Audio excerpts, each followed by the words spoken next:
Գագիկ Ծառուկյանը հերթական հանդիպումն է անցկացրել թիմակիցների հետ, նպատակը եղել է կատարած աշխատանքների ամփոփումն ու առաջիկա անելիքների նախանշումը։ Բարգավաճ Հայաստան կուսակցության նախագահը գոհունակությամբ արձանագրել է. ամենօրյա ջերմ շփումները քաղաքացիների հետ վկայում են այն մասին, որ իրենց քաղաքական ուժի նկատմամբ վստահությունն աննախադեպ բարձր է։ Խոսելով առաջարկ Հայաստանին համաժողովրդական ծրագրերի մասին, Գագիկ Ծառուկյանը նշել է, որ այն սոսկ նախընտրական խոստումների շարք չէ, այլ երկիրը ճգնաժամից դուրս բերելու գործնական ուղեցույց։ Այնտեղ առաջարկվող լուծումները համահունչ են հանրության իրական պահանջներին։ Քաղաքական թիմի անդամներն անդրադարձել են երկրի ներքաղաքական վիճակին, իշխանության սպառնալիքներին և անվտանգային խնդիրներին։ Քարոզարշավի ընթացքում տեղի ունեցող իրավախախտումների ու ճնշումների մասին տեղեկացվել է միջազգային, այդ թվում դիտորդական առաքելություն իրականացնող կառույցների գործընկերներին։ Քաղաքական պայքարում ԲՀԿ ղեկավարը չափազանց կարևոր է համարել բարոյական նորմերի պահպանումը,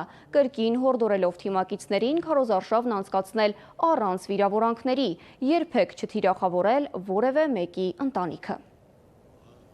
Ես ասել եմ մեկ անգամ եւս նորից ասում եմ, որ մենք ոչ մեկին վրա ցեղ չենք շպրտելու, ոչ մեկին չենք վիրավորելու։ Մենք ներկայացնել ենք մեր ծրագիրը, բայց ով կփորձի մեզ վիրավորելու, ուրեմն անմիջապես իր պատասխանը ստանալու է։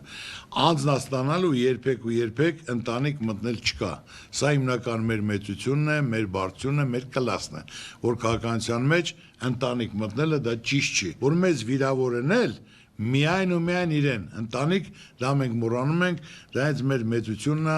մեր բարձրությունն է։ Դա իմացեք ընդմիշտ, որ կարգը սա է։ Մեկ շաբաթ է մնացել, շատ շնորհակալ եմ, շատ լավ աշխատել եք, այդ ձեր աշխատանքի արդյունքն է, որ ժողովուրդը այսօր այսքան ոգևորված, ցանկացած հանդիպումների